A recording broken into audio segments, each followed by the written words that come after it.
প্রিয় দর্শক, স্বাগত সবাইকে আমাদের নিয়মিত টক শো। এই সময় আমি জহিরুল আলম আজ আপনাদের সঙ্গে আছি। প্রিয় দর্শক, আজকে সমসাময়িক বিষয়গুলো নিয়ে আলাপ করব। তবে মাননীয় প্রধানমন্ত্রী শেখ হাসিনার ৭৫তম জন্মদিন পালিত হচ্ছে এবং বিভিন্ন কর্মসূচির মধ্য দিয়ে সবচেয়ে বড় কথা হচ্ছে যে তিনি দেশের প্রধানমন্ত্রী হিসেবে তার যে সাফল্য এবং তার যে চ্যালেঞ্জ সেগুলো এবং তার রাজনৈতিক জীবনের নানা কর্মকাণ্ড নিয়ে বিভিন্ন পর্যায়ে আলোচনা হয়েছে। তারই প্রেক্ষিতে আমরা বুঝবার চেষ্টা করব যে আগামী দিনগুলোতে বাংলাদেশের যে রাজনৈতিক, সামগ্রিক, অর্থনৈতিক, সামাজিক যে বাস্তবতা আছে সেক্ষেত্রে আমাদের যে এই যে অবদান রাজনীতিবিদদের, শীর্ষ রাজনীতিবিদের যে অবদান এবং তার প্রেক্ষিতে আগামী দিনে করণীয় সম্পর্কে আমরা কিছুটা ধারণা পাওয়ার চেষ্টা করব, সেটি একটি বিষয়। আর অন্যান্য বিষয়গুলোর মধ্যে আমরা যে এই দিবসটিকে উদযাপনের জন্য, যদি সুন্দরভাবে উদযাপনের জন্য একটি উপলক্ষ করে গণটিকা কর্মসূচির আয়োজন করা হয়েছে এবং ৮০ লাখ টিকা দেওয়া হবে আজকে। সেখানে টিকাদান কর্মসূচি চলেছে। কিছু জায়গায় সুষ্ঠুভাবে হয়েছে, কিছু জায়গায় ব্যাহত হয়েছে।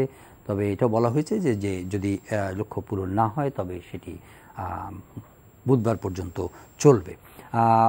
শিক্ষামন্ত্রী কথা বলেছেন। শিক্ষামন্ত্রী বলছেন যে এসএসসি এবং এইচএসসি এই পরীক্ষাগুলো যথাসময় হবে, তবে জেএসসি, জেডিসি সেই পরীক্ষাগুলোর সুযোগ আর থাকছে না এবং কিছু স্কুল কলেজগুলোর জন্য কিছু নির্দেশনাও রয়েছে।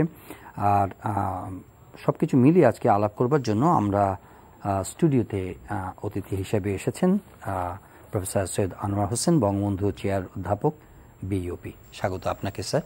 আর অনলাইনে যুক্ত হচ্ছেন স্থপতি মোবাশ্বের হোসেন, তিনি একজন বিশ্লেষক এবং বাংলাদেশ স্থপতি ইনস্টিটিউটের সভাপতি। স্বাগত আপনাকে জনাব মোবাশ্বের হোসেন। আমরা প্রফেসর সৈয়দ আনোয়ার হোসেন আপনার কাছ থেকেই শুরু করি। সমসাময়িক বিষয় নিয়ে প্রতিনিয়ত আমরা আলাপ করছি। করোনা, ডেঙ্গু পরিস্থিতি, আমাদের এই মহামারী বা অতিমারী সময়কালে আমাদের যে চ্যালেঞ্জ, কর্মহীনতা এবং কর্মসংস্থানের সংকট ইত্যাদি। ঠিক এই সময়ে মাননীয় প্রধানমন্ত্রী যুক্তরাষ্ট্রে আছেন, জাতিসংঘের অধিবেশনে যোগ দিয়েছেন। দেশের কিছু গুরুত্বপূর্ণ বিষয় নিয়ে তিনি আন্তর্জাতিক প্ল্যাটফর্মে কথা বলেছেন। তার মধ্যে অন্যতম হচ্ছে টিকার প্রাপ্যতা নিয়ে কথা বলেছেন রোহিঙ্গা ইস্যু নিয়ে, জলবায়ু সংকট নিয়ে বলেছেন, কিভাবে দারিদ্র্য বিমোচন করা যায় সে বিষয়ে সামগ্রিকভাবে বিশ্ববাসী সহযোগিতার বিষয়ে এবং সেই কথাগুলো তিনি তুলে ধরেছেন। ঠিক এই সময়ে ওনার জন্মদিন পড়েছে এবং আসলে একজন রাজনীতিবিদের, বর্ণাঢ্য রাজনীতিবিদের ক্যারিয়ার হিসেবে ৭৫ বছর বয়সেও পদার্পণ করা একটা দীর্ঘ সময় এবং এর মধ্যে উনি নানা চড়াই উতরাই পেরিয়েছেন, সেটা সবাই জানে। এবং যে ট্র্যাজেডির মধ্য দিয়ে বেড়ে উঠেছেন, যে রাজনীতির অঙ্গনে ওনার পদচারণা হয়েছে, সেগুলো আমরা সবাই জানি এবং আমাদের দেশের বিদ্যমান রাজনৈতিক বাস্তবতাও সবার জানা আছে। তো আজকের এই যে একজন বর্ষীয়ান রাজনীতিক এবং তিনি এখনও খুবই বলিষ্ঠভাবে কাজ করছেন এবং বিভিন্ন বিষয়ে নেতৃত্ব দিচ্ছেন এবং আন্তর্জাতিক অঙ্গনে কথা বলছেন, আপনি এখনকার এই সময়ে ওনার নেতৃত্বের বিষয়গুলো এবং চ্যালেঞ্জ যেগুলো ওনার সামনে রয়েছে সেই সম্পর্কে যদি একটু ছোট করে আলোকপাত করেন। ধন্যবাদ আপনাকে। মাননীয় প্রধানমন্ত্রী শেখ হাসিনার জন্মদিন ঘিরে অনেক কথা মনে আসে। সাধারণত প্রতিষ্ঠান হোক বা মানুষ হোক, জন্মদিনে আমাদের অনেকটা মনে হয় যে আমরা সেই রোমক কিংবদন্তির জেনাসের মতো হয়ে গেছি। জানা আছে যে জেনাসের পেছনে দুটো চোখ ছিল, সামনে দুটো চোখ। তো জেনাস সামনে পেছনে দুদিকেই দেখতে পেত। তো জন্মদিনে যেমনটা বলছিলাম যে প্রতিষ্ঠান হোক, মানুষ হোক, আমাদের দেখতে হয় পেছনটা এবং সামনেটা। শেখ হাসিনার পেছনটা যদি দেখি, তিনি অনেকটা ফিনিক্স পাখির মতো, প্রায় ধ্বংসপ্রাপ্ত। ৭৫-এর পর থেকে ৮১ পর্যন্ত ধ্বংসপ্রাপ্ত, বিস্মৃতির অতলে চলে যাচ্ছিলেন। ৮১ 17 মে দেশে ফিরলেন আওয়ামী লীগের নির্বাচিত সভাপতি হিসাবে। সেদিন আমার মনে হয়েছিল ইংরেজিতে ভেবেছিলাম Bangladesh from exile to existence. তার কারণ হচ্ছে ৭৫ পরবর্তী বাংলাদেশ প্রশ্নবিদ্ধ ছিল, মুক্তিযুদ্ধের চেতনা লাঞ্ছিত ছিল। আমার কাছে মনে হয়েছিল যে মুক্তিযুদ্ধের চেতনা ফিরে এলো।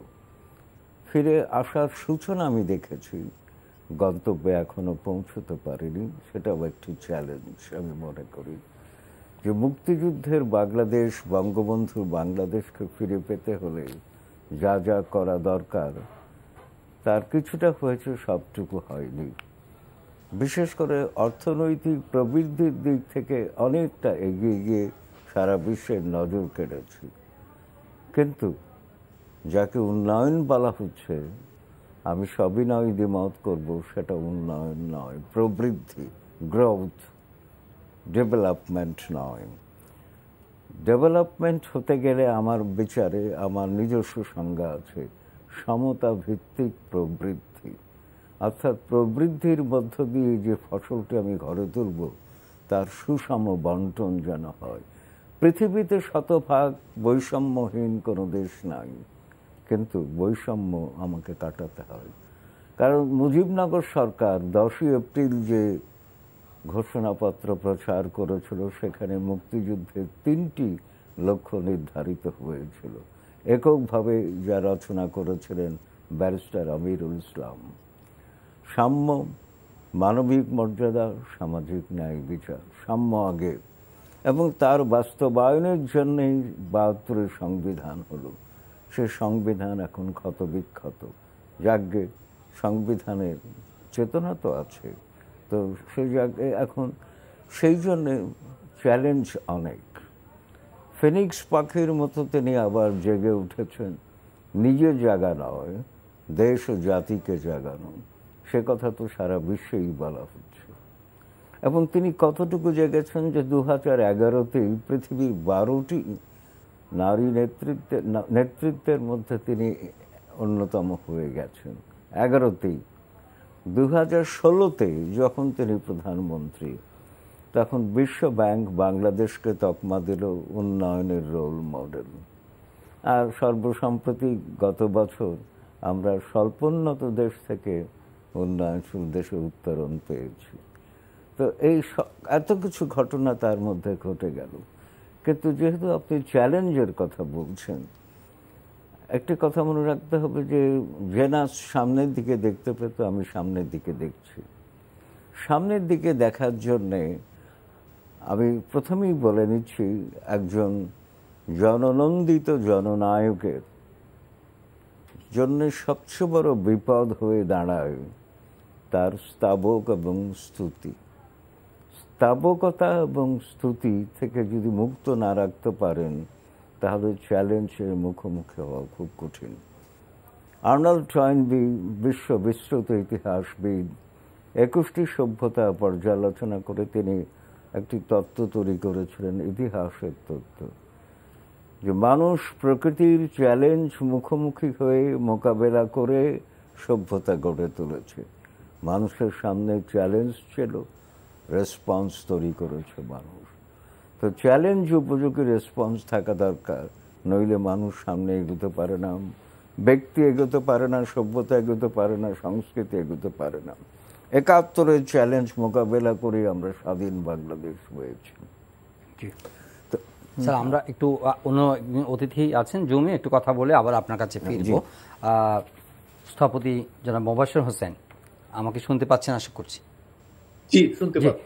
আমরা আলাপ করছিলাম মাননীয় প্রধানমন্ত্রী ৭৫তম জন্মদিন এবং ওনার অর্জন, অর্থনৈতিক প্রবৃদ্ধি, নানা ক্ষেত্রে ওনার যে নিরলস প্রয়াস সেগুলো জাতি প্রত্যক্ষ করছে। ঠিক একই সঙ্গে ঠিক এই সময় অতিমারির সময় এবং সামগ্রিকভাবে দেশের জন্য বা জনগণের সামনে বেশ কিছু চ্যালেঞ্জও রয়েছে, সেগুলো প্রধানমন্ত্রী হিসেবে ওনারও চ্যালেঞ্জ এবং দেশের মানুষের জন্য চ্যালেঞ্জ। জন্মদিনে অবশ্যই আমরা শুভেচ্ছা, ওনাকে অভিনন্দন সবাই জানাচ্ছে।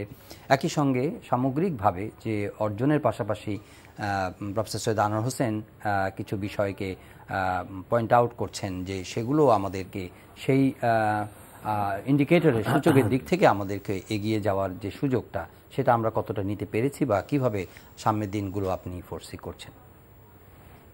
ধন্যবাদ। মাননীয় প্রধানমন্ত্রীকে আন্তরিক শুভেচ্ছা, জন্মদিনের শুভেচ্ছা আমার নিজের পক্ষ থেকে, এবং একই সাথে আমার প্রতিষ্ঠান বাংলাদেশ স্থপতি ইনস্টিটিউটের পক্ষ থেকে মাননীয় প্রধানমন্ত্রীকে অনেক অনেক শুভেচ্ছা এবং তার দীর্ঘ সুস্থ জীবন কামনা করি। যে কথাগুলি আনোয়ার ভাই একটু আগে বললেন, সেগুলি খুবই মূল্যবান কতগুলি কথা এর ভিতরে আছে। যেমন উনি একটি কথা খুব সুন্দর বলেছেন যে মাননীয় প্রধানমন্ত্রী দুর্যোগকালীন অবস্থার ভিতর দিয়ে বাংলাদেশকে একটি অন্য জায়গায় নিয়ে এসছেন। এ নিয়ে আসার পাশাপাশি আরেকটি জিনিসের কথা উনি বলেছেন, সেটি সবচেয়ে বেশি দৃষ্টি আকর্ষণ করার মতন এবং একটি সত্য কথা যেটিকে আমাদের সবসময় স্মরণে রাখতে হবে। সেটি উনি বলেছেন যে এই প্রাপ্তির পাশাপাশি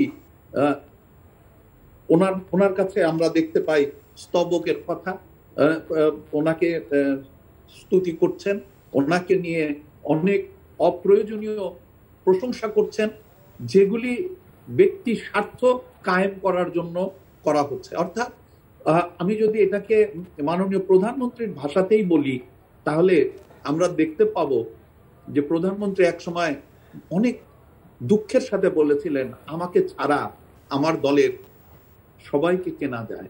একটা মানুষ কত অসহায় হলে পারে এবং কত অসহায়তার মধ্যে দিয়ে দেশকে পরিচালনা করলে পারে, এ ধরনের একটি দুঃখের কথা পাবলিকলি বলেন।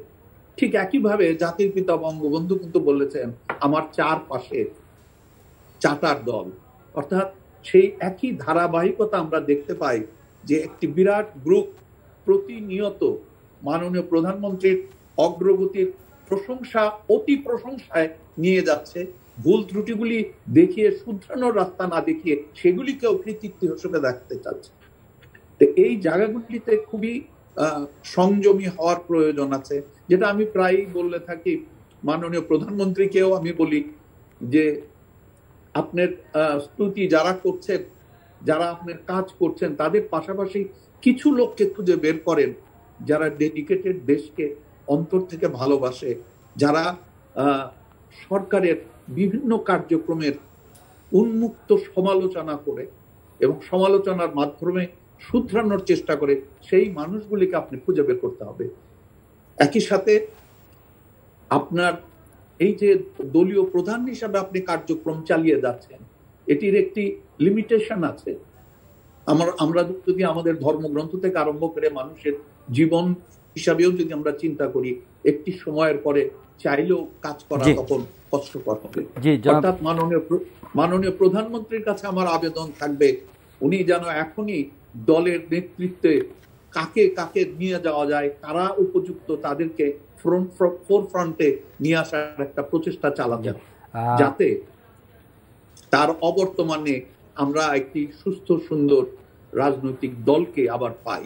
না, আপনার কথা শুনেছি। আমরা একটু যাব, জনাব রিয়াজউদ্দিন আহমেদ আমাদের সঙ্গে যুক্ত হয়েছেন জুম প্ল্যাটফর্মে। জনাব মোবাশ্বের হোসেন যেটা বলছেন, রিয়াজ ভাই আপনি শুনতে পাচ্ছেন আমাকে? হ্যাঁ হ্যাঁ জি, এখানে বিষয়গুলো আসছে যে হ্যাঁ, ওনার একটা দীর্ঘ যে বর্ণাঢ্য রাজনৈতিক ক্যারিয়ার, সেখানে চড়াই উতরাই, সেখানে অনেক সংগ্রাম, অনেক ধরনের ঝড় ঝঞ্ঝা অতিক্রম করেছেন। সেই ৭৫-এর 15ই আগস্টের পর থেকেই এই বিপদের মধ্য দিয়ে উনি বাংলাদেশের রাজনীতির অঙ্গনে ফিরে আসেন একাশিতে, এবং সেখান থেকেই এই যাত্রা তিনি নেতৃত্ব দিচ্ছেন দেশকে এবং চেষ্টা করছেন অর্থনৈতিক উন্নয়নের পথে এগিয়ে যাওয়ার জন্য। এখানে কিছু পরামর্শ আকারে যে মোবাশ্বের ভাই বললেন, নিশ্চয়ই দলীয় প্রধান হিসেবে এবং ওনার চ্যালেঞ্জগুলো সম্পর্কে উনি নিজেও ওয়াকিবহাল আছেন, এবং যে বাস্তব সমস্যাগুলোর কথা ওনাকে অনেকে আলোচনার মাধ্যমে, টকশোর মাধ্যমে পয়েন্ট আউট করে থাকেন। একজন শীর্ষ রাজনীতিক হিসাবে এগুলো উনি ওয়াকিবহাল নন, সেটাও ভাববার কোনো কারণ নেই। তো এই মুহূর্তে উনি তো বিদেশে আছেন এবং উনি বেশ কিছু প্রেসিং ইস্যু আন্তর্জাতিক অঙ্গনে তুলে ধরেছেন বাংলাদেশের হয়ে, এবং দেশেও যখন ফিরে আসবেন আবার যে চ্যালেঞ্জগুলো আছে সেগুলো নিয়ে মোকাবেলা করবেন। আপনি দীর্ঘদিন ধরে ওনাকে কভার করেছেন, আপনি ওনাকে রাজনৈতিক অঙ্গনে ওনাকে দেখেছেন। একজন জার্নালিস্ট হিসাবে আপনি প্রধানমন্ত্রী শেখ হাসিনার এই জন্মদিনে কিভাবে তাকে এক্সপ্লেইন করবেন? ধন্যবাদ জহি।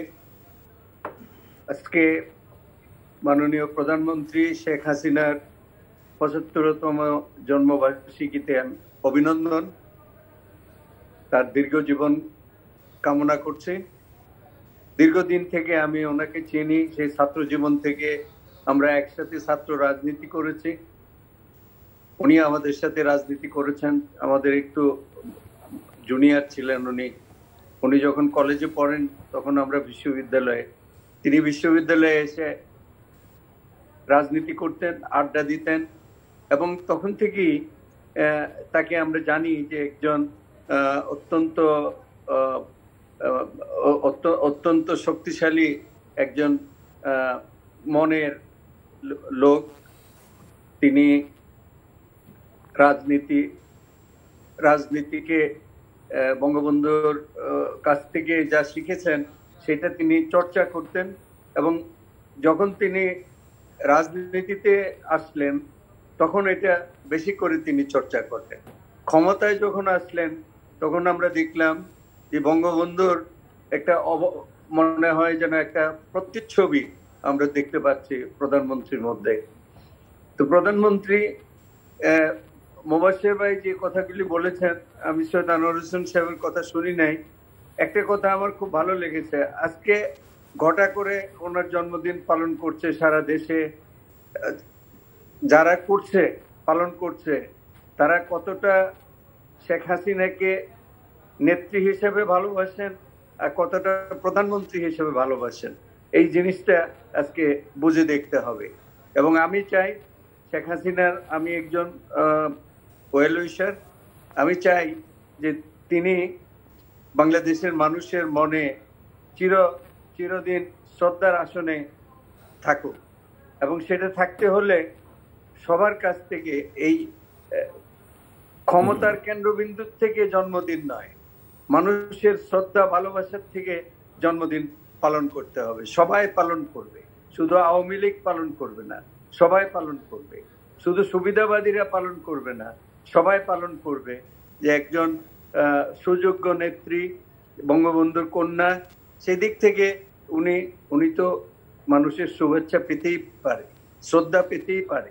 এবং এই যে গত 12 বছর 13 বছরে উনি নিশ্চয়ই দেশকে অনেক কিছু দিয়েছেন, অস্বীকার করার কোনো উপায় নেই।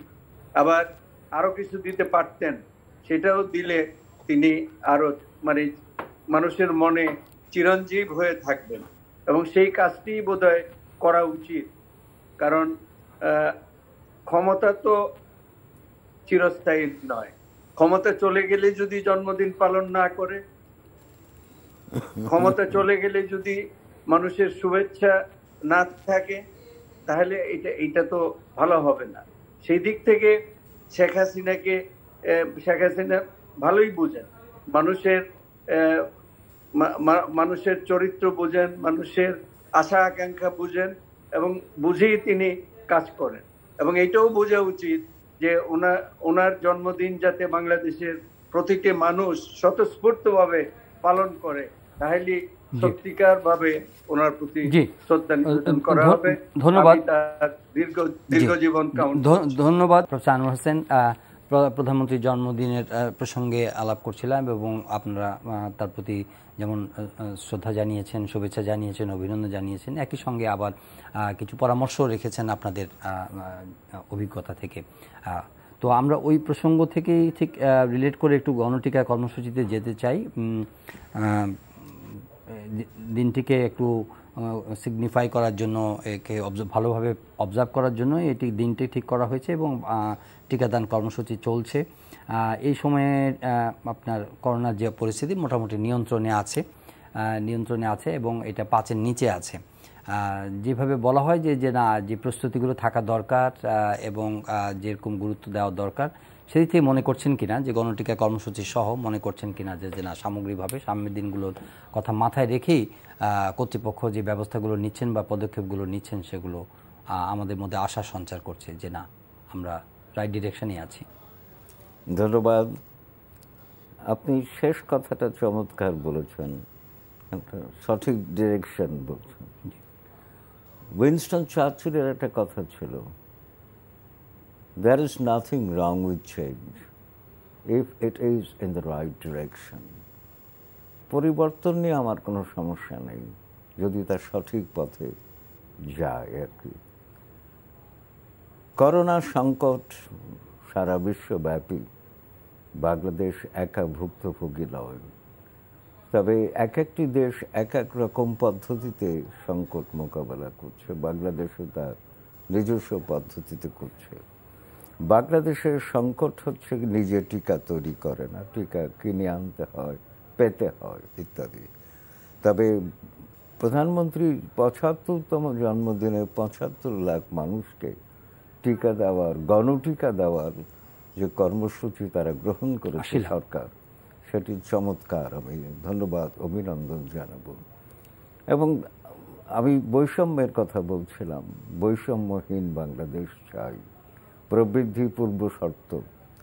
তো টিকার ক্ষেত্রে আমি কোনো বৈষম্য চাই না, সে কথাটি মাননীয় প্রধানমন্ত্রী জাতিসংঘেও বলেছেন আর কি, যে মানুষ সমানভাবে যেন টিকা পায় সে ব্যবস্থা করা হচ্ছে গণটিকা কর্মসূচির মধ্যে। কারণ টিকা কার্যক্রম নিয়ে তো আমাদের অনেক সমস্যার কথা আমরা শুনেছি। যেমন আমার গাড়ি চালক প্রায় 1.5 মাস আগে লাইনে দাঁড়িয়ে যখন টিকা পেল না, তখন তার হাতে একটা ছোট কাগজ ধরিয়ে দিয়ে বলা হলো আপনি SMS পাবেন। SMS সে পাইনি, তবে অন্য পদ্ধতিতে তার টিকার ব্যবস্থা আমি করেছি আর কি। যাজ্ঞ সেটা কথা হচ্ছে সাধারণ মানুষ নিবন্ধন করতে পারে না। এখন তো বলা হয়েছে যে ভোটার ID কার্ড নিয়ে গেলেই হবে আর কি, তো সেটা তো ভালো। তো সেই জন্যে যত দ্রুত সম্ভব এই টিকা দান কর্মসূচিকে সম্প্রসারিত করা যায় এবং নানাবিধ দুর্নীতি যে কথা শুনি বা অব্যবস্থার কথা শুনি সেগুলো থেকে মুক্ত রাখতে হবে। সেই জন্যে আরেকটা বড় চ্যালেঞ্জ বাংলাদেশের জন্যে, শাসন বা সুশাসন কোনোটাই নেই। ব্যবস্থাপনা, ত্রুটিটা হচ্ছে ব্যবস্থাপনা। ব্যবস্থাপনা যদি সঠিক থাকে তো সব ক্ষেত্রেই সব কাজ করা যায়। তো ব্যবস্থাপনায় অনেক ঘাটতি আছে। এই চ্যালেঞ্জ তো মোকাবেলা শেখ হাসিনাকেই করতে হবে, কারণ ব্যক্তি নির্ভর বাংলাদেশে সব কিছুই আর কি। এবং আমরা পেয়েছি তার কাছ থেকে অনেক, পেতে চাই আরও অনেক কিছু। আমরা তার দীর্ঘায়ু কামনা করব এবং তিনি যেন সঠিক লক্ষ্যে আমাদেরকে নিয়ে যেতে পারেন। জনাব মোবাশ্বের হোসেন, ব্যবস্থাপনা সংকট কথা বলছেন, টিকা থেকে শুরু করে সামগ্রিকভাবেই তিনি পয়েন্ট আউট করেছেন যে একটা ব্যবস্থাপনা সংকট আছে না সমগ্র বাংলাদেশেই। এবং এই ব্যবস্থাপনা সংকটের সূত্রপাত সারা পৃথিবীতেই যদি আপনি স্টাডি করেন, আনোয়ার ভাই আরো বলতে পারবে, যে দেশেই সামরিক শাসন চালু হয়, সামরিক শাসনের প্রথম জিনিসটাই হচ্ছে অ্যাডমিনিস্ট্রেশনকে ধ্বংস করে দেওয়া। সামরিক শাসক যদি বলে যে পশ্চিম দিকে সূর্য উদয় হয়, ওইটাই কিন্তু তখন আইনে পরিণত হয়ে যায়, ওটা নিয়ে আর বাদ বিচারের কোনো ব্যাপার নাই। এই 20 বছরের সামরিক শাসন বাংলাদেশের অ্যাডমিনিস্ট্রেশনকে প্রায় 100 বছরের জন্য পিছিয়ে দিয়েছে। এটাকে ধাপে ধাপে উদ্ধার করতে হবে এবং সেই উদ্ধার করার প্রচেষ্টাটি বর্তমান সরকারের ভিতরে আমরা দেখতে পাই। এবং উদ্ধার করার চেষ্টার মধ্যেও আমরা অনেক অসংখ্য গাফলতি দেখতে পাই। এবং সেখানেই ওই প্রশ্নটি আসে, ব্যবস্থাপনা। ব্যবস্থাপনা যাকে করতে দেওয়া হবে তার ব্যবস্থাপনা কে করবে, এই জিনিসগুলি চিন্তা করতে করতে আমরা যে জিনিসটি দেখতে পাই যে প্রতিটি ক্ষেত্রেই মাননীয় প্রধানমন্ত্রীকে হস্তক্ষেপ করতে হয়। এবং মন্ত্রীদের সাথেও যদি আলাপ করা যায় এবং তাদের টেলিভিশনে কথাবার্তা যদি শোনা যায়, তারা একটি কথা প্রায় বলে থাকে, মাননীয় প্রধানমন্ত্রী বলেছেন। যদি না বলতেন তাহলে উনি অন্যায় কাজটি করতেন। এই পুলিশ ডিপার্টমেন্টের কেউ কর্তা ব্যক্তি, মাননীয় প্রধানমন্ত্রী চান অমুকে সরকারের সেক্রেটারি বলবেন প্রধানমন্ত্রী বলেছেন, প্রধানমন্ত্রী এটাতে বিশ্বাস করেন। দেখেন, ভালো কাজ সূর্য পূর্ব দিকে ওঠে, এটা সবাই জানে। এইটির জন্য কাউকে উল্লেখ করে তোষামত করে তার নাম ভাঙানোর কোনো প্রয়োজন হয় না। বাংলাদেশে প্রতিটি ক্ষেত্রেই আমরা দেখতে পাই যে এমন একটি পর্যায়ে চলে গেছে যে এই সামরিক শাসনের ফলশ্রুতিতে, আমি এটাকে সামরিক শাসনের ফলশ্রুতি এই জন্য বলি, পৃথিবীর যতগুলি জায়গাতে সামরিক শাসন হয়েছে পরবর্তীতে এই ধরনের দুর্ঘটনা ঘটেছে।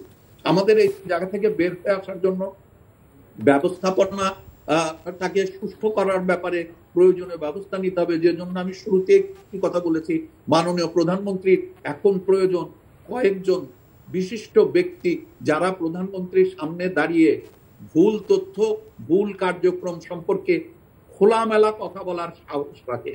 মাননীয় প্রধানমন্ত্রীর এই ধরনের কয়েকজন লোক দরকার, যেটি ওনাকে করতে হবে যাতে সঠিক তথ্যগুলি তার কাছে আছে। আমাদের কাছে অসংখ্য তথ্য, আমি বিভিন্ন সময় টেলিভিশনে বলেছি যে তার পাশে যারা রয়েছেন তারা কিছু মিথ্যা তথ্য দেয়, কিছু অসম্পূর্ণ তথ্য দিয়ে প্রধানমন্ত্রীকে তাদের কার্যক্রম প্রচার করে থাকেন। এই জায়গা থেকে বের হয়ে আসতে হলে প্রধানমন্ত্রীর 2-4 জন একদম ডেডিকেটেড মানুষ খুঁজে বের করতে হবে যারা সরাসরি মাননীয় প্রধানমন্ত্রীকে বলতে পারেন এই ব্যাপারটি এইভাবে করা বোধহয় উচিত হবে। জনাব মোবাশ্বের হোসেন, আপনার কাছ থেকে আমি একটি প্রশ্ন তৈরি করছি জনাব রিয়াজউদ্দিন আহমেদের জন্য, যে আমরা যখন আলোচনা করি বাংলাদেশের যে ওই বারবার বলছি যে এখনকার যে বাস্তবতা, এই বাস্তবতার মধ্যে এই যে সঠিক কথাটি বলবার জন্য যে মানুষগুলো আপনি বাছাই করার কথা বলছেন, এখানে তো দেখা যাচ্ছে নাগরিক সমাজ থেকে শুরু করে সামগ্রিকভাবে এক ধরনের একটা বিভাজিত বাস্তবতা। এখানে যে কথাই আপনি বলুন না কেন সেটাকে খুব অবজেক্টিভ, সেটাকে খুব ক্রেডিবল, সেটাকে খুব আনবায়াস অথবা আনপ্রেজুডিস মনে করার তো কোনো কারণ নাই। মানে এভাবেই এখন আপনার দেখা হচ্ছে। সেক্ষেত্রে জনাব রিয়াজউদ্দিন আহমেদ, যারা প্রধানমন্ত্রীর ভুলগুলোই দেখেন, সমালোচনাগুলোই তুলে ধরেন, সেগুলোকে নিয়ে বেশি ড্রাম আপ করতে চান, কিন্তু ওই ভালো কাজগুলো বা সেগুলো সরকার যেগুলো হয়তো চাবে যে না এই জিনিসগুলো প্রজেক্টেড হোক, এই জিনিসগুলো নিয়ে বেশি আলোচনা হোক বা ইতিবাচক বিষয়গুলো যেগুলো হাইলাইটেড হোক, তাহলে আমরা সামনের দিনে এগিয়ে যাওয়ার ক্ষেত্রে হয়তো মনে করা হয় যে না সেটা অনেক বেশি ফলপ্রসূ হবে, রাদার দেন ভুলগুলোকে অনেক বারবার বেশি তুলে ধরে এক ধরনের ফায়দা হাসিল করা হয় বলে কোনো ক্ষেত্রে রাজনৈতিকভাবে সেগুলোর একটা ব্যাখ্যা বিশ্লেষণ তৈরি করা হচ্ছে। সেটা মানে কোর রাজনৈতিক ফ্রন্টেও হয়, আবার ধরেন যে বুদ্ধিবৃত্তিক সমাজ বা নাগরিক সমাজ বা যে কোনো প্রতিপক্ষ কি বলে গোষ্ঠীর কাছ থেকে যে এই যে আলোচনাগুলো খুব একটা পজিটিভলি নেওয়া হয় না। এটাও তো এক ধরনের বাস্তবতা।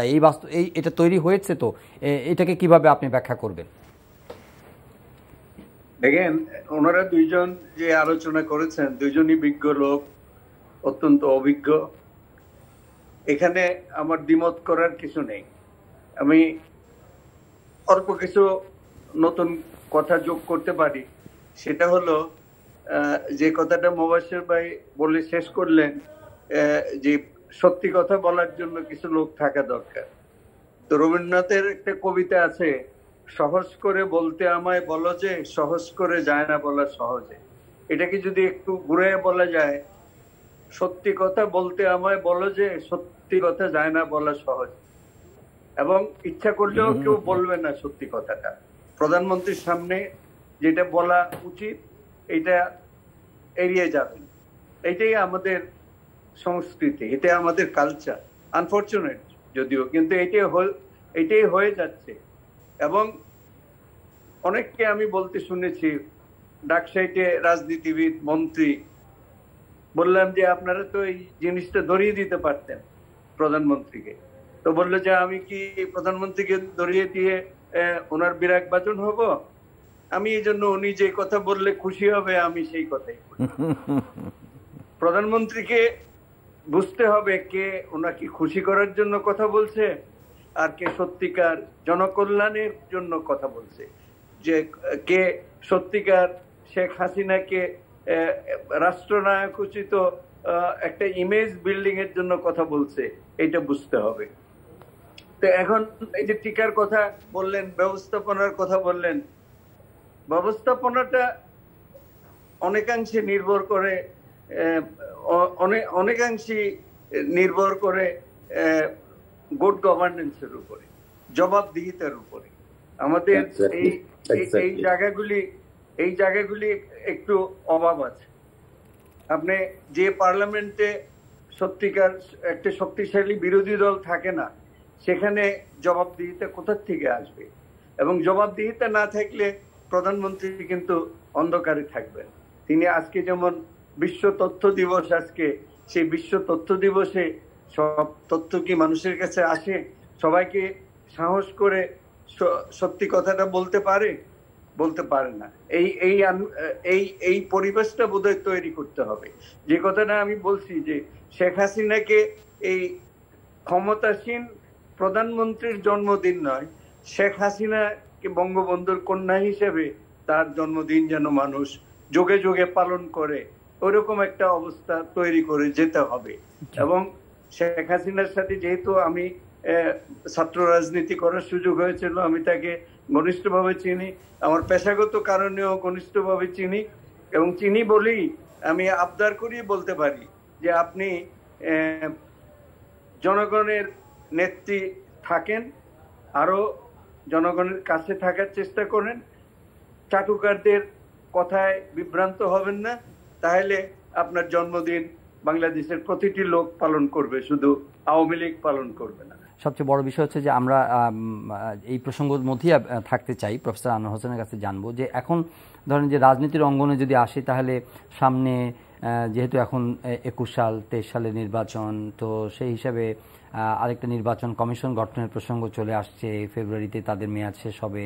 নির্বাচন কমিশন গঠনের জন্য একটা আইন হওয়ার দরকার, সেটা হয়নি। কোনো ধরনের রাজনৈতিক সমঝোতা হওয়ার প্রয়োজন হয়ে যায়, বা আগেও সেই প্রয়োজনীয়তার কথা বলা হয়েছিল, কিন্তু সময় ঘনিয়ে আসছে, সেই সমঝোতার কোনো লক্ষণ নাই, কোনো আলোচনা নাই। আবার দুই পক্ষই দেখা যায় যে যারা রাজনৈতিকভাবে বিবদমান, তারা সামনে নির্বাচন কেন্দ্রিক কথাবার্তা বলছেন, নিজেদের দল গোছানোর কথা বলছেন, একই সঙ্গে যারা সরকারের প্রতিপক্ষ আছেন তারা মাঠ গরম করার জন্য বা আন্দোলন সংগ্রামের বিষয় নিয়ে ভাবছেন, বৈঠক করছেন। এই পরিস্থিতিতে সামনের দিনগুলো আপনি কিভাবে ফোরসি করেন, যে আরেকটা নির্বাচনকে সামনে রেখে বা নির্বাচন কমিশন বা প্রাতিষ্ঠানিক যে আস্থার জায়গাগুলো যেখানে কিছুটা চিড় ধরেছে? ধন্যবাদ। মাননীয় প্রধানমন্ত্রী শেখ হাসিনার 75তম জন্মদিন পালন করতে গিয়ে আমরা কিন্তু এটাও ভেবে নিচ্ছি তিনি আছেন প্রদান প্রান্তিকে, গিভিং এন্ড, আমরা গ্রহণ প্রান্তিকে, রিসিভিং এন্ড। আমরা অনেক কিছু পেতে চাই তার মাধ্যমে, তার অনুঘটক সমভূমিকার মাধ্যমে। একটি হচ্ছে আমি সুষ্ঠু নির্বাচন এবং শান্তিপূর্ণ ক্ষমতা হস্তান্তর দেখতে চাই, যা আপনার ভাষায়, আমার চিন্তায়, সবার ভাবনায় একই হয়ে গেছে যে সংকটাপন্ন বর্তমান, সংকটাপন্ন ভবিষ্যতের ইঙ্গিতবহ। পেছনে তাকালে আমি তাই দেখি। তো দেখুন, যা করলে সংকটের স্থায়ী সমাধান হবে তা করার জন্য কোনো দলই প্রস্তুত নয়।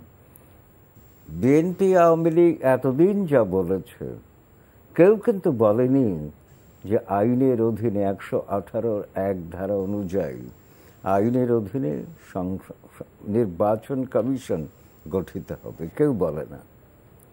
বিএনপি বলছে যে তত্ত্বাবধায়ক সরকারের মাধ্যমে, নির্দলীয় সরকারের মাধ্যমে নির্বাচন হোক। তত্ত্বাবধায়ক সরকার এসেছিল, গেছে। তত্ত্বাবধায়ক সরকার স্থায়ী কোনো সমাধান নয়। তত্ত্বাবধায়ক থাকে তাদের জন্য যারা নাবালক। তা আমার রাজনীতিবিদরা কি চিরদিনই নাবালক থাকবেন? আমার বিনীত প্রশ্ন। আমরা চাই না তারা সাবালক হয়ে উঠুন। সাবালকরাই আমার দেখভাল ভালো করতে পারবেন, নাবালকরা পারবেন না। আর একটি কথা হচ্ছে যে দেখুন, বাংলাদেশে এই মুহূর্তে তো কোনো রাজনীতি আছে বলে আমার মনে হচ্ছে না। তার কারণ হচ্ছে একদলীয় একটা ব্যাপার স্যাপার চলছে। বিরোধী দলের বিএনপি তা মেরুদণ্ড সম্পূর্ণ দুর্বল, নেতৃত্ব নাই, সংগঠন নাই। তো সেটা কিন্তু ক্ষমতাসীন দলের জন্য ভালো হলেও আমার জন্য ভালো নয়, দেশের জন্য ভালো নয়, গণতন্ত্রের জন্য ভালো নয়। তো আমি চাই যে এই যে আমরা কিছুক্ষণ আগে শুনলাম, মোবাশ্বের হোসেন ভাই খুব সুন্দর করে বলেছেন যে কিছু মানুষ যাদের চিন্তা চেতনা দেশ এবং জনগণের জন্য আছে, তাদেরকে কাছে টানা উচিত, যেটা হয়নি এতদিনও হয়নি। কিন্তু আমি খোলাখুলি বলছি, আর্নল্ড টয়েনবি বলেছিলেন সভ্যতার সংস্কৃতি গড়ে সব মানুষ মিলে নয়, ক্রিয়েটিভ মাইনরিটি। অর্থাৎ সৃজনশীল সংখ্যা লঘিষ্ঠ যারা। তো প্রত্যেক সমাজে, প্রত্যেক রাষ্ট্রে সব সময় কিন্তু এই সৃজনশীল মানুষরা সংখ্যায় নগণ্য হন, কিন্তু তারা অনেক বড় অবদান রাখেন।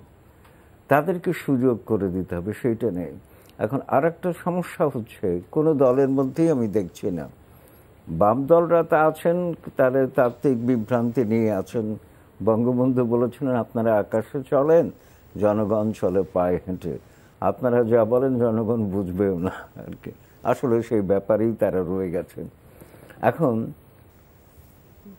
ধরুন, মাননীয় প্রধানমন্ত্রী শেখ হাসিনাকে নিয়ে আমরা উচ্চকণ্ঠ হবার মতো যুক্তিসঙ্গত কারণ আছে। সারা বিশ্বব্যাপী মানুষ তার সম্পর্কে উচ্চকণ্ঠ। 27টি পুরস্কার অর্জন করেছেন তিনি, আবার 20 বার মৃত্যুর মুখোমুখি গেছেন। কম কঠিন নয় তাদের, হামলা শিকার হয়েছেন, হামলা 20 বার।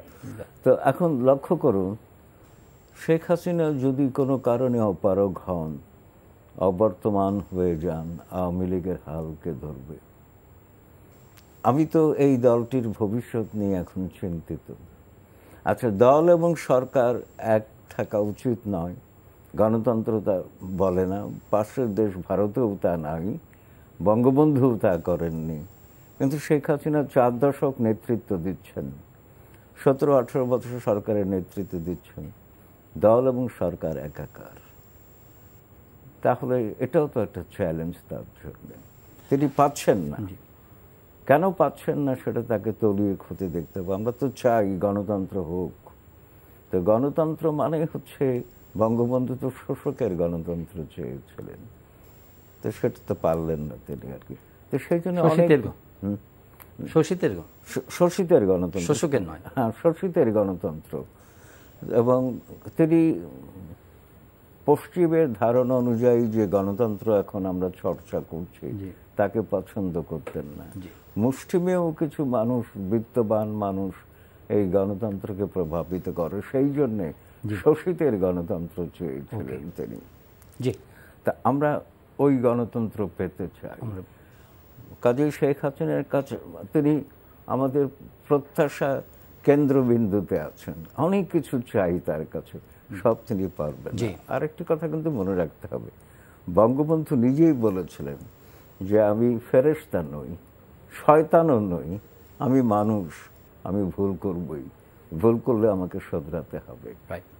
আমি জনাব মোবাশ্বের হোসেন, আপনি মাথা নাড়ছিলেন, এন্ডোর্স করছিলেন। তো এখন আমরা যে কথাটা আলোচনা করছি, যে সামনে অনেকগুলো চ্যালেঞ্জ, বিশেষ করে রাজনৈতিক চ্যালেঞ্জ আছে, যেহেতু নির্বাচন সামনে রেখে ইলেকশন কমিশন পুনর্গঠনের কথা বলা হচ্ছে।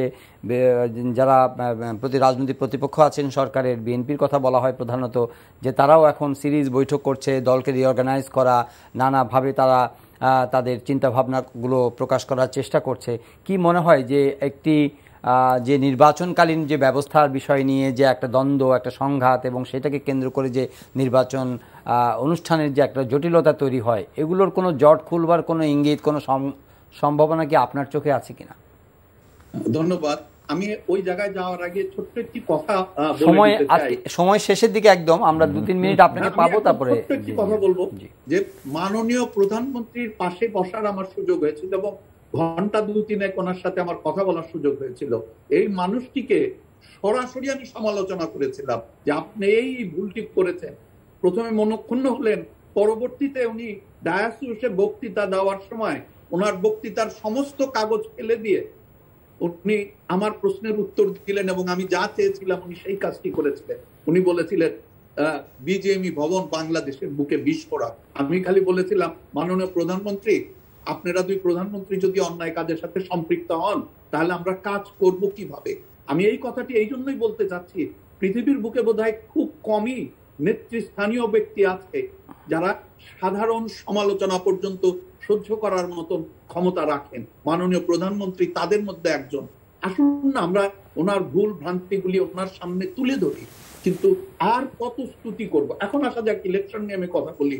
দেখেন, আর আপনার টেলিভিশনে অন্তত 15-20 বার বলেছি যে পার্শ্ববর্তী দেশ ভারতের ইলেকশন হয়, ইলেকশনের 4 দিন 5 দিন পরে রেজাল্ট আউট হয়, কোন দলই সেই ইলেকশন নিয়ে মাথা ঘামায় না, রেজাল্ট নিয়ে আন্দোলন করে না, তাহলে ইলেকশন কমিশনকে এমন করতে হবে যে ইলেকশন কমিশনের প্রতি প্রতিটি মানুষের আস্থা রয়েছে, প্রতিটি মানুষের বিশ্বাস রয়েছে, এবং ইলেকশন কমিশনকে এমন ভাবে তৈরি করতে হবে, এমন ক্ষমতা দিতে হবে যাতে সেই সময় কোনো দল কোনোভাবে কোনো রকম সুযোগ সুবিধা না পায়। আমি মনে করি, আমি দৃঢ়ভাবে বিশ্বাস করি 9 মাসে যে দেশ স্বাধীন করা সম্ভব হয় সেই দেশে এই ধরনের মানুষ রয়েছে। We have to find out those people যারা ইলেকশন কমিশনকে পরিচালিত করতে পারে নিঃস্বার্থভাবে দেশের স্বার্থে, এবং বাংলাদেশকে গণতন্ত্র ফিরিয়ে দিতে হলে একটি শক্তিশালী ইলেকশন কমিশনের বিকল্প আর কিছু নাই বলে আমি বিশ্বাস করি। জি, জনাব রিয়াজউদ্দিন আহমেদ, শক্তিশালী ইলেকশন কমিশন সেটি তো আসলে নির্ভর করছে কমিশনের যে উনি কমিশনের সামর্থ্যের উপরে জোর দিচ্ছেন, কিন্তু এটা তো রাজনৈতিকভাবে এর একটা সমাধান হলে পরে না কমিশন সে তার যেটা বিদ্যমান যে সংকটের কথা বলা হয় আসলে সেটা যদি না হয় তাহলে কমিশনকে কি আপনি শক্তিশালী কমিশন করতে পারবেন? দেখেন, ইলেকশন কমিশন 5 জন লোক ওখানে, 5 জন লোক তো ইলেকশন করে না, ইলেকশন করে প্রায় 8 থেকে 9 লক্ষ লোক, এবং এটা একটা সিস্টেমের মধ্যে হয়। আমাদের দুর্ভাগ্য হলো যে আমাদের যে প্রতিষ্ঠানগুলি ইলেকশন কমিশনকে শক্তি যোগায় সেই প্রতিষ্ঠানগুলি গড়ে ওঠে নাই, অথবা গড়ার পরে এগুলি ভেঙে গেছে। এইগুলিকে ঠিক না করে, যে ভারতের কথা বলছেন, ভারতে কেন ভালো ইলেকশন হয়, ইলেকশন কমিশন কেন শক্তিশালী হয়, কারণ ইলেকশন কমিশন যা করে রেস্ট অফ দি নেশন এটাকে সাপোর্ট করে থ্রু ইনস্টিটিউশন।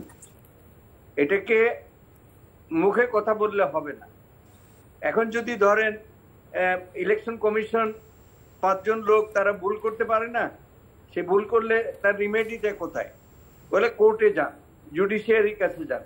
জুডিশিয়ারির কাছে গেলে একটা মামলা নিষ্পত্তি হতে 5 বছর সময় লাগে, এবং দেখা গেল যে যিনি মামলা করলেন তিনি যেদিন জিতলেন, এটা সুরঞ্জিত সেনের ব্যাপারে হয়েছিল, যেদিন জিতলেন সেদিন পার্লামেন্টের মেয়াদ শেষ হয়ে গেল।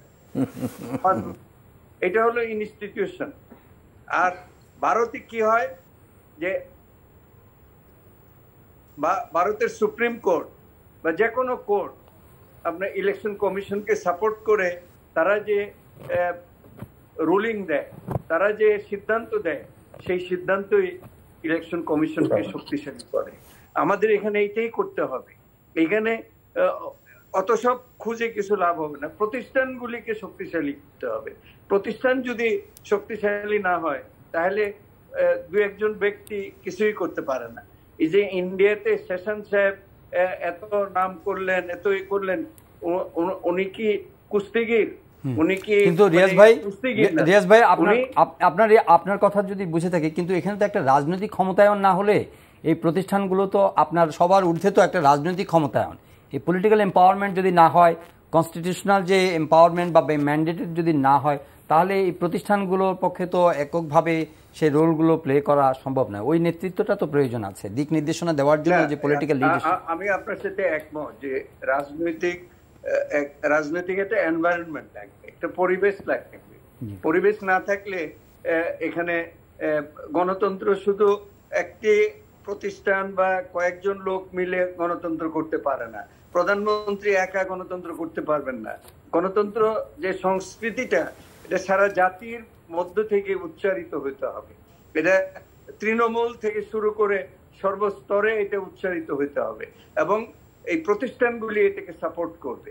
প্রতিষ্ঠানগুলি সাপোর্ট করলে তাহলেই গণতন্ত্র সামনে এগিয়ে যেতে পারবে। কিন্তু আনফরচুনেটলি আমাদের দেশে সেই প্রতিষ্ঠানগুলি নাই, ভেঙে গেছে, অথবা স্তুতিবাদের কাছে আত্মসমর্পণ করেছে।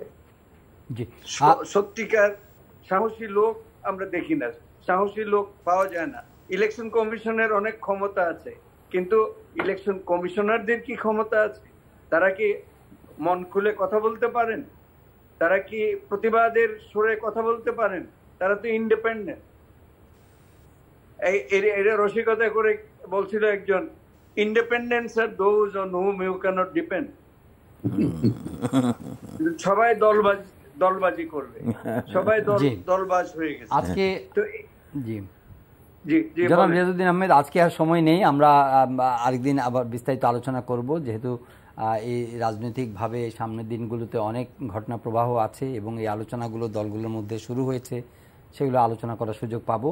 তবে আজকে আমরা আবারও মাননীয় প্রধানমন্ত্রীর জন্মদিনে তাকে অকণ্ঠ ধন্যবাদ এবং শুভেচ্ছা এবং অভিনন্দন জানাই। সবাই আপনারা ওনার দীর্ঘায়ু কামনা করেছেন, সুস্বাস্থ্য কামনা করেছেন এবং ওনার যে নেতৃত্ব, সেই নেতৃত্বের মাধ্যমে দেশে যে গণতন্ত্র এবং যে উত্তরণের গণতান্ত্রিক যে ইন্ডিকেটার্সের নানা ক্ষেত্রে যে উত্তরণের যে চ্যালেঞ্জগুলো রয়েছে, সেগুলো নিশ্চয়ই ওনার দিক নির্দেশনায় এবং ওনার নেতৃত্বে প্রতিষ্ঠিত হবে এবং একটা সুস্থ, সুন্দর, সুশাসনের বাংলাদেশ প্রতিষ্ঠিত হবে, সেই আশাবাদ প্রত্যেকেরই আছে এবং ওনার কাছে তো অবশ্যই জোরালোভাবেই আছে। শুভকামনা তার জন্য। ধন্যবাদ জনাব স্থপতি মুবাশশির হোসেন, ধন্যবাদ জনাব রিয়াজউদ্দিন আহমেদ, ধন্যবাদ প্রফেসর সৈয়দ আনোয়ার হোসেন, আপনাদের তিনজনকে। প্রিয় দর্শক, আজকের অনুষ্ঠান এখানে শেষ করছি। ভালো থাকবেন সবাই, দেখা হবে আবারও পরের অনুষ্ঠানে। চাইলে অনলাইনে আপনারা অনুষ্ঠানটি দেখতে পারেন, ভিজিট করুন www.ntvd.com। এছাড়া ইউটিউব ভেরিফাইড ফেসবুক পেজে জনপ্রিয় অনুষ্ঠান খবরের আপডেট আপনারা জেনে নিতে পারেন।